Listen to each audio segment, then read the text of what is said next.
തിരുവോണ നാളിൽ Kunnathur MLA. Ullas കോവൂരാണ് see Malayalam ന്യൂസിനൊപ്പം ചേരുന്നത്. കഴിഞ്ഞ ദിവസം എം.എൽ.എ. ഓഫീസിൻ്റെ ഉദ്ഘാടനം കഴിഞ്ഞു. നല്ല രീതിയിൽ മണ്ഡലത്തിലെ പ്രവർത്തനങ്ങളൊക്കെ മുന്നോട്ട് പോകുന്നു. എങ്ങനെയുണ്ട് ജനങ്ങൾക്കിടയിലൊക്കെ ഒരു സ്വീകാര്യത? ജനങ്ങൾക്കിടയിൽ സ്വീകാര്യത നന്നായിട്ട് ഉണ്ട്. 25,000 പേരെ വോട്ടുകൾക്കാണ് വിജയിച്ചത്. സ്വാഭാവികമായും ജനങ്ങളുടെ കുന്നത്തൂർ നിയോജകമണ്ഡലം നമുക്കറിയാമല്ലോ, സാധാരണക്കാരും പാവപ്പെട്ടവരും ഇടത്തട്ടുകാരുമൊക്കെ ധാരാളമായി തിങ്ങിപ്പാർക്കുന്ന ഒരു നിയോജക മണ്ഡലമാണ്. സമീപ മണ്ഡലങ്ങളെല്ലാം അപേക്ഷിച്ച് 82-ലാണ് അവസാനമായി ഐക്യ മുന്നണി വിജയിച്ചത്. ഇപ്പോൾ ഐക്യ ജനാധിപത്യ മുന്നണി ആദ്യമായിട്ടാണ് ശരിക്കും വിജയിക്കുന്നത്. അന്ന് ശ്രീ കോട്ടക്കുഴി സുകുമാരൻ അവറുകളാണ് ഐക്യമുന്നണിയുടെ ഭാഗമായി ജനതാ പാർട്ടിയുടെ സ്ഥാനാർത്ഥിയായി വിജയിച്ചത്. എന്നാൽ UDF എന്നുള്ള സ്വഭാവത്തിൽ ഐക്യ ജനാധിപത്യ മുന്നണി എന്ന സ്വഭാവത്തിൽ ആദ്യമായിട്ടാണ് വിജയിക്കുന്നത്. സ്വാഭാവികമായും പാവപ്പെട്ടവരുടെയും സാധാരണക്കാരുടെയും ഇടയിൽ കഴിഞ്ഞ 2016 മുതൽ ദൃശ്യമാധ്യമ രംഗത്ത് നിന്നും ഒരു മുഴുവൻ പ്രവർത്തകനായി കടന്നു വന്ന് അന്ന് മുതൽ ഇന്ന് വരെ ഒരേ ഗ്രാഫിൽ നിൽക്കുകയാണ്. സ്വാഭാവികമായും നമ്മൾ സാധാരണക്കാരുടെയും പാവപ്പെട്ടവരുടെയും ദുഃഖങ്ങൾക്കും ദുരിതങ്ങൾക്കും പരിഹാരം കണ്ടെത്തുവാനും അവർക്ക് ആശ്വാസമാകാനും അവരോടൊപ്പം അവരിലൊരാളായി നിൽക്കുന്നത് കൊണ്ട് തീർച്ചയായും ഞാനൊരു കശുവണ്ടി തൊഴിലാളിയുടെ മകനാണ്, ഒരു കർഷക തൊഴിലാളിയുടെ മകനാണ്. സ്വാഭാവികമായും എൻ്റേത് കൂടിയാണ് അവരുടെ ദുഃഖമെന്ന തിരിച്ചറിവ് എനിക്കുണ്ട് എന്നുള്ളതുകൊണ്ട് അവർ എന്നെ ചേർത്ത് നിർത്തുന്നു, എപ്പോഴും ചേർത്ത് നിർത്തുന്നു. ഓണം മലയാളികളെ സംബന്ധിച്ച് വലിയൊരു ആഘോഷമാണ്. ഇപ്പോൾ അങ്ങ് നിയമസഭയിലെ ഓണാഘോഷത്തിനൊക്കെ സജീവമായി പങ്കെടുത്ത ഒരാളാണ്, കലാകാരനാണ്, ഒട്ടേറെ മാധ്യമങ്ങളിലൊക്കെ സജീവമായി ഇടപെട്ട ഒരാളാണ്. അങ്ങനെയുള്ള ഓണാഘോഷത്തെ എങ്ങനെ നോക്കിക്കാണുന്നു? ഒരുപാട് പ്രതിസന്ധികളിലൂടെയാണ് നമ്മുടെ സംസ്ഥാനം കടന്നു പോകുന്നത് സാമ്പത്തികമായി.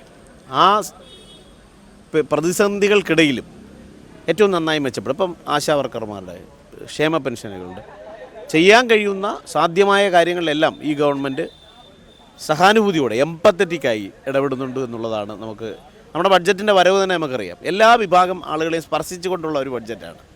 അതുകൊണ്ടാണ് ഞാൻ പറഞ്ഞത് എംപത്തറ്റിക്കായിട്ടുള്ളൊരു ഗവൺമെൻറ്റാണ് എന്നുള്ളത്. അപ്പോൾ ഓണം മലയാളിയുടെ ഏറ്റവും വൈകാരികമായൊരു ആഘോഷമാണ്. അത് ഏതെങ്കിലും ഒരു മതവിഭാഗത്തിൻ്റെ മാത്രം ആചാരം അല്ല എന്നുള്ള നിലയിൽ തന്നെ മലയാളി എവിടെയുണ്ടോ അവിടെ എല്ലാം ഓണം ആഘോഷിക്കുന്നുണ്ട്. സ്വാഭാവികമായും നബിദിനമാണ്. അപ്പോൾ ഇതെല്ലാം ഒരുമിച്ച് ഒരേ മനസ്സോടെ ആഘോഷിക്കുന്നവരാണ് മലയാളി. അപ്പോൾ ഓണത്തെ ഏറ്റവും വൈകാരികമായി മലയാളി ആഘോഷിക്കുമ്പോൾ അതിന് ഏറ്റവും സപ്പോർട്ടീവായി ഒരു ഗവൺമെൻറ്റിന് എങ്ങനെ നിൽക്കാം, ഇടപെടാം എന്നുള്ളത് തീർച്ചയായും ഗവൺമെൻറ് അതിനനുസരിച്ച് നിൽക്കുന്നു എന്നുള്ളത് തന്നെയാണ് എനിക്ക് വ്യക്തിപരമായി ബോധ്യപ്പെട്ടുള്ളത്. എൻ്റെ നിയോജക മണ്ഡലത്തിൽ സാധാരണക്കാരും പാവപ്പെട്ടവർക്കും ഗുണകരമായി ഭവിക്കുന്നതും അതുതന്നെയാണ്. അവരുടെ റിഫ്ലക്ഷനും അതുതന്നെയാണ്. ഗവൺമെൻറ്റിനെ ഇപ്പോൾ ഈകഴ്ത്താൻ പല കുപ്രചരണങ്ങളും അഴിച്ചു വിടുന്നുണ്ട്.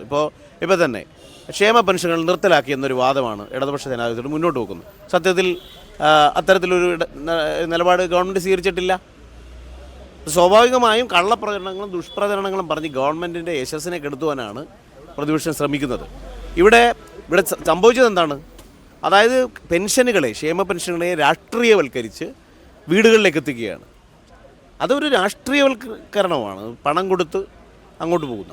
അതല്ല, അവരുടെ അക്കൗണ്ടിലേക്ക് നേരിട്ട്. ഇത് പുതിയ കാര്യമല്ല, നേരത്തെ ഗവൺമെൻറ് ചെയ്തുകൊണ്ടിരുന്നതാണ്. അപ്പോൾ സ്വാഭാവികമായും പെൻഷൻ സംവിധാനങ്ങൾ ഇപ്പോൾ പെട്ടെന്ന് നിലവിൽ LDF ഗവൺമെൻറ് തുടർച്ചയായി 2 ഗവൺമെൻറ്റുകൾ വന്നപ്പോൾ നിലവിൽ വന്നതല്ലല്ലോ.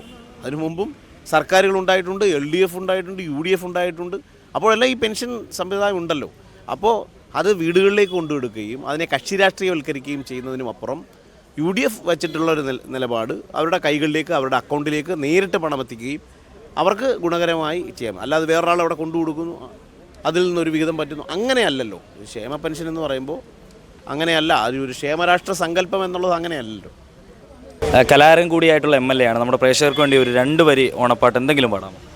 പന്നപ്പറക്കിളി പോയാദിത്യ ചങ്കരൻ വാ, പന്നപ്പറക്കിളി ചിങ്ങപ്പെരുമാളുവാ, പന്നപ്പറക്കിളി പോയാദിത്യൻ ചങ്കരൻ വാ, പന്നപ്പറക്കിളി ചിങ്ങപ്പെരുമാളുവാ, രാരിക്കം രാരോ രേരിക്കം രേരേരോ, രാരിക്കം രാരോ രേരിക്കം രേരേരോ. ഓണം, ചെറുപ്പത്തിലൊരു ഓണം ഇപ്പോഴത്തെ ഓണവും തമ്മിലുള്ളൊരു വ്യത്യാസം എന്തൊക്കെയാണ്? ചെറുപ്പത്തിലെ ഓണം നമ്മുടെ ഒരു കൂട്ടുകുടുംബമാണ്, ഒരുപാട് അംഗങ്ങളുള്ള കുടുംബമാണ്. ഇപ്പം നമ്മൾ അണുകുടുംബത്തിലേക്ക് വന്നു. സ്വാഭാവികമായും ജനപ്രതിനിധിയായി ഏകദേശം 2016 മുതൽ നമ്മൾ സജീവമായി പൊതുരംഗത്ത് നിൽക്കുമ്പോഴുള്ള ഓണം പോലെ തന്നെയാണ് എനിക്കിത് ഫീൽ ചെയ്യുന്നത്.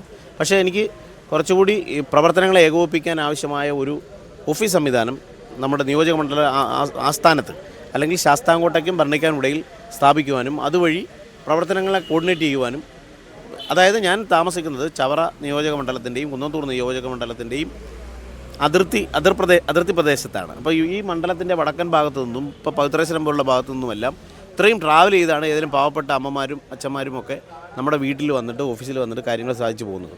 അപ്പോൾ അതിനൊരു ആശ്വാസം കണ്ടെത്താൻ പാവപ്പെട്ടവർക്കും സാധാരണക്കാർക്കും വികസനം അല്ലെങ്കിൽ അവരുടെ ജീവിത ബുദ്ധിമുട്ടുകൾക്ക് ദുരിതങ്ങൾക്ക് പരിഹാരം കണ്ടെത്തുവാൻ നമ്മുടെ നിയോജക മണ്ഡല ആസ്ഥാനത്ത് ഒരു ഓഫീസ് തുടങ്ങാൻ ഈ ഓണക്കാലത്ത് കഴിഞ്ഞു.